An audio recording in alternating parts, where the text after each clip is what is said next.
So ngayon, tuturo kayo sa aking accommodation dito sa may Tennessee. Sa pagpasok mo, meron ditong kitchen. Ayan, kompleto na rin po yan sa gamit. Ayan. Then dito na side na to, meron siyang room or living room muna. Ayan. Yan dito po yung receiving area. Tapos sa side na to, meron siyang room na may 2 beds. Ayan po.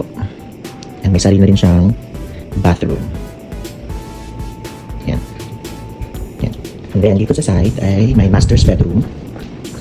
Andyan. Pero syempre, meron muna tayong dining area. Yan, dyan ako nag-work. Dyan ako gumagawa ng mga assignment kapag gabi. Yan. Dyan po sa part sa area na to. So dito po ay ang master's bedroom. Yan.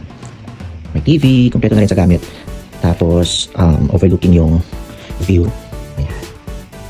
Diba? Yan. Tapos dito na rin yung bathroom. Sorry, makalat. Yan. Pero yan.